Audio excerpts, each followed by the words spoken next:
जीवित कर दिया, देवताओं को भी जीवित कर दिया। जहां से जो आया था वहीं भेज दिया, अपने आप अंदर प्रवेश कर लिया। जैसे ही अंदर प्रवेश कर दिया तब तक माता पार्वती स्नान से निवृत्त हो चुकी थी। माता ने कहा, हे नंदी, तुमने अंदर प्रवेश कैसे किया? बोले, क्या हुआ माता जी? बोले, बाहर मेरा बेटा खड़ा था, वो कहां है? बोले, आपका बेटा? बोले, हाँ। बोले, शिवजी ने तो उसको मार दिया, शिवजी ने तो उसको उड़ा दिया। जैसे ही माता ने ये सुना कि शिवजी को ने मेरे पुत्र को उड़ा दिया है, तो भयंकर क्रोध आ गया। किसको? मां पार्वती को। श्री सूत जी महाराज कह रहे हैं, और ब्रह्मा जी ये कथा अपने पुत्र नारद जी को सुनाते हुए कह रहे हैं, हे नारद, आज मां शक्ति को, मां भगवती को इतना क्रोध आ गया कि 10 दिशाएं उठ पड़ी, हिल पड़ी, और सारे देवता मां भगवती के चरणों में चले गए। हे मां, क्षमा करें, आप इतना क्रोध मत करो। जगदम्बा नमस्तुभ्यं, शिवाये च नमोस्तुते, चंडिकाये नमस्तुभ्यं, कल्याणी चा नमोस्तुते। हे मां चंडिका, हे मां शारदा, हे मां शिवाय, हमें माफ करो। आप अपने क्रोध को शांत करो। मां बोली, मां पार्वती बोली, हे नंदी और हे देवताओं, मेरा क्रोध तभी शांत हो सकता है जब मेरा बेटा जीवित होगा, अन्यथा मेरा क्रोध शांत होने वाला नहीं है। तुरंत सारे देवता शिव जी के पास गए, हे बाबा शिव, कुछ कृपा करो। भगवान शंकर ने कहा, हे नंदी, देर मत कर, जंगल में चले जा, और जंगल में तुझे जिसका भी सिर मिल जाए काट करके लिया, जल्दी लिया। दौड़ करके महाराज नंदी गया। नंदी को तो कोई नहीं मिला, एक दांत वाला हाथी मिल गया। एक दंत समाराध्या शूलपाणिस्तथोत्तरे आगत्या शूलेना कच्छिरो निरकृन्ततः। तुरंत नंदी दौड़ करके गया और एक दांत वाला हाथी का सिर लेकर के आ गया, भोले बाबा के पास दे दिया। भोले बाबा ने वो हाथी का सिर उठा करके उस बालक पर जोड़ दिया। तो तज्जल स्पर्श मात्रेण चेदितो जीवितो धृतम अनातस्तोष्टिवशा बालस्जा शिवेक्षया। जैसे उस बालक पर जोड़ा, वो बालक खड़ा हो गया, सामने खड़ा हो गया और भगवान शंकर को हाथ जोड़ने लग गया। भगवान शंकर बोले, ए बेटा पार्वती नंदन, तूने गजब कर दिया। बोले, क्या कर दिया?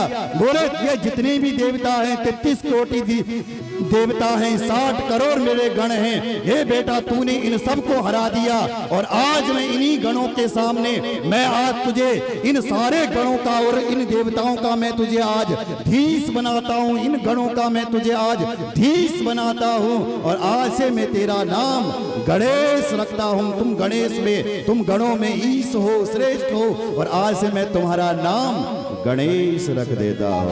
बोल गणेश भगवान की जय। गणेश मतलब जो गणों में ईश है, श्रेष्ठ है।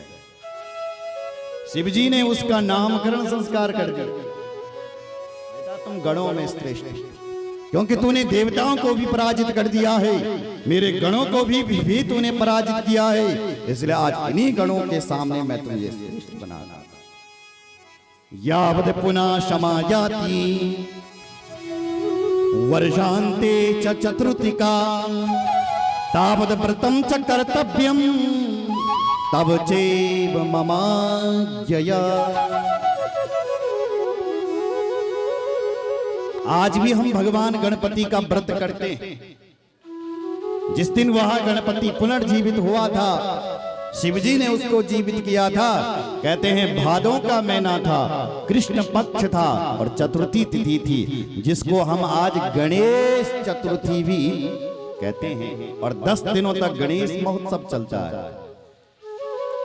बोलो जय श्री राम। लोग गणेश जी का महोत्सव मनाते हैं, पूजन मनाते हैं, क्योंकि उस दिन भगवान गणपति जीवित।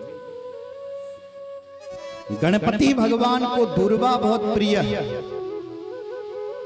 अगर गणेश जी को चढ़ाना ही है कभी, तो दूर्वा चढ़ानी चाहिए। दूर्वा काम सफल हो जाते हैं।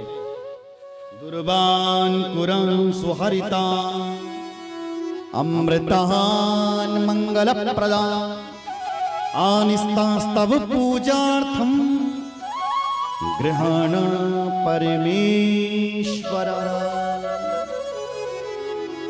दुर्बान कुरान सुहरितान, दुर्बा क्यों चढ़ाई जाती है? क्योंकि दुर्बा हमेशा हरी भरी रहती है।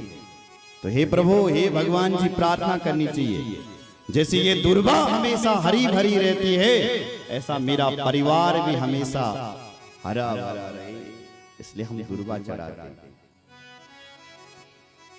बोलो जय श्री राम। जिस बहन का बेटा ना हो रहा हो, वो माताएं बहनें भी भगवान पर दुर्बा चढ़ा सकती हैं। दुर्बा, दुर्बा का मंत्र है, वेद भगवान ने कह रहे हैं, कांडात कांडात परोरहंति परुखा परुखस्परी। दुर्बा का कोई पेड़ नहीं होता है, दुर्बा अलग अलग होती है, कांडात कांडात अलग अलग, परोरहंति परुखा परुखस्परी। एक जगह पर तुम दुर्बा लगा दो तो वो फैलती चली जाएगी। परोरहंति परुखा परुखस्परी दूरवेन सहस्रेण सहस्त्र योजन तक दुर्बा चले जाती है, क्योंकि दुर्बा फैलती रहती है। तो भगवान से प्रार्थना करनी चाहिए कि हे ईश्वर, हे परमात्मा, हे गणेश जी, जैसी ये दुर्बा हमेशा फैलती रहती है, ऐसा मेरा घर परिवार भी फैलता रहे, मेरा वंश भी चलता रहे इस दुर्बा की तरह। पहले दादा आया, परदादा आया, फिर हम भी आए, फिर हम भी आए, फिर और भी आएगा, आगे भी कोई आता रहे। जैसे दुर्बा फैलती जाती है, ऐसी हमारा हरा भरा परिवार फैलता रहे। बोलो जय श्री राम। इसलिए लोग दुर्बा चढ़ाते हैं। और दुर्बा गणेश को अत्यंत प्रिय। गणेश जी पर तुलसी नहीं चढ़ानी चाहिए, तुलसी। सभी देवी देवताओं को तुलसी चढ़ानी चाहिए, लेकिन गणेश को नहीं। लिखा हुआ है शिव पुराण, तत्रापि तुलसी धन्या तीव श्रेष्ठा महामुनि त्यक्त्वा गणेशं सर्वेषां प्रतिदा सर्व कामदा। तत्रापि तुलसी धन्या, वैसे तो ये तुलसी धन्य है, क्योंकि नारायण तो इसके बिना भोजन भी नहीं करता है। नारायण तो कुछ चीज इसको पसंद, इसके बिना पसंद नहीं करता है। पर त्यक्त्वा गणेशं सर्वेषां, गणेश जी को कभी भी तुलसी नहीं चढ़ानी, क्योंकि गणेश जी तुलसी से क्या करते हैं? नफरत करते हैं। और जो गणेश पर तुलसी चढ़ाने की कोशिश करता है वो निर्धन हो जाता है, या अशांति उसके घर में आ जाती है। इसलिए गणेश को तुलसी नहीं चढ़ानी चाहिए। बोलो जय श्री राम। गणेश जी को दुर्बा चढ़ाना चाहिए, दुर्बा। तुलसी मैया को रविवार, मंगलवार और शुक्रवार को भी नहीं तोड़नी चाहिए। रविवार, मंगल और शुक्र। तुलसी जी को एकादशी, द्वादशी, अमावस्या और पूर्णिमा, इन तिथियों को भी तुलसी नहीं तोड़नी चाहिए। नारायण को खूब तुलसी चढ़ानी चाहिए, लेकिन गणेश को नहीं। एक समय की बात ही, भगवान गणेश पुराणों को लिख रहा था और तुलसी जी आ गए। गणेश जी मेरे साथ शादी करो, विवाह करो। गणेश मन मार खान मेरे, हम एक शास्त्र पढ़ने में शास्त्र लगने लगे, तुझे विवाह की पड़ी आ कहां से? फिर आई दूसरे दिन, गणेश जी कल ना मुझसे शादी। गणेश तेरा दिमाग खराब हो रहा, भाग से। तुलसी को भी क्रोध आ गया, इतने दिनों से आ रही हूं, तेरे बाप मुझे भगाता जा रहा। गणेश, मैं तुझे श्राप देता हूं, तूने मेरे साथ ब्याह नहीं करना है, जा, तेरा दो विवाह हो जाए, जा, मेरा श्राप है। गणेश जी को भी क्रोध आ गया। भगवान गणेश बोले, उल्टा मुझे श्राप दे दिए तो मैं भी तुझे श्राप देता हूं, जा, अब तू, तेरा विवाह होगा ना किसी देवता के साथ नहीं होगा, किसी राक्षस के साथ तेरा विवाह हो जाएगा, तुलसी के लायक, जा, हट, हट। तब से गणेश जी उस तुलसी से नफरत करते हैं। बोलो जय श्री राम। इसलिए जलंधर जैसे राक्षस के साथ इसका ब्याह हो जाता है, शंखचूड़ जैसे। गणेश का श्राप, नहीं तो तुलसी बड़ी धन्य है। बोलो जय श्री राम।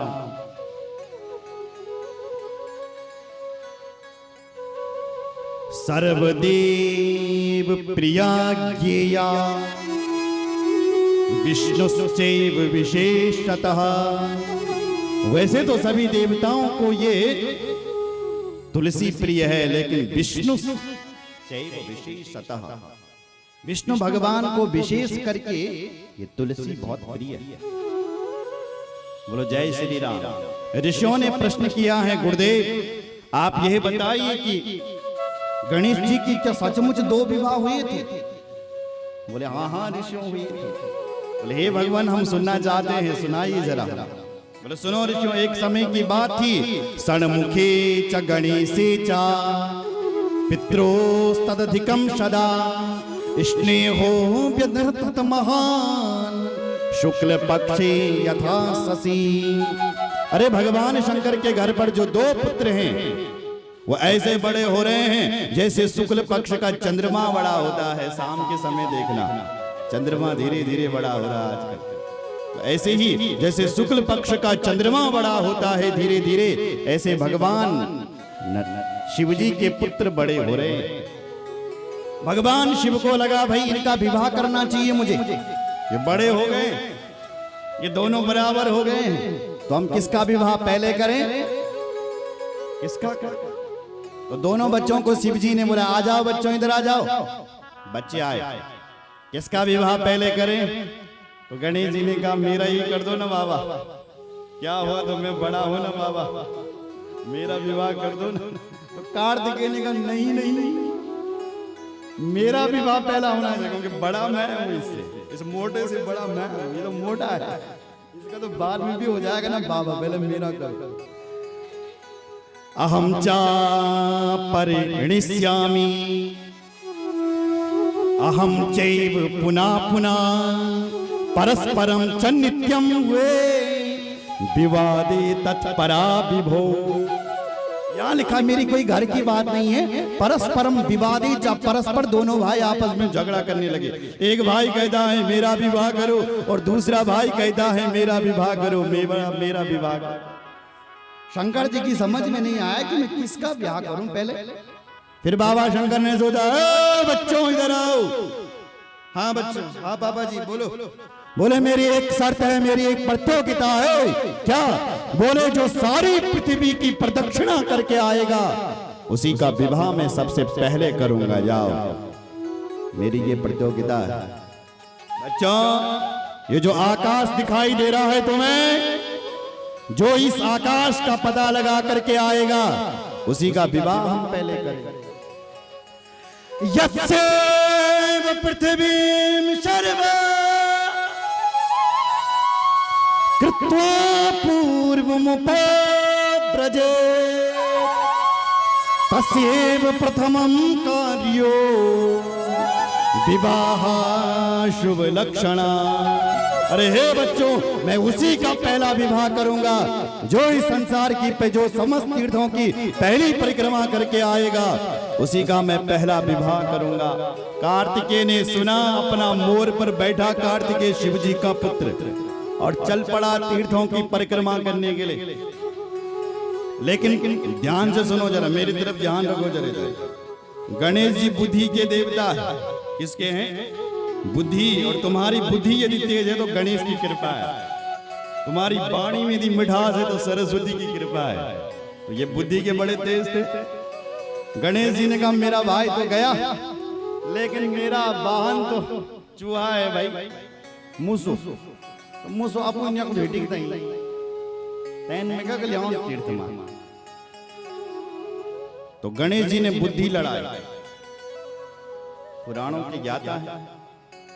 तो गणेश जी ने तुरंत नदी में स्नान किया, और नदी में स्नान करके, सरोवर में स्नान करके, अपने माता पिता का स्नान करके अपने माता पिता का ही पूजन करने लगे भगवान गणपति। नाथ पूजितो तौचा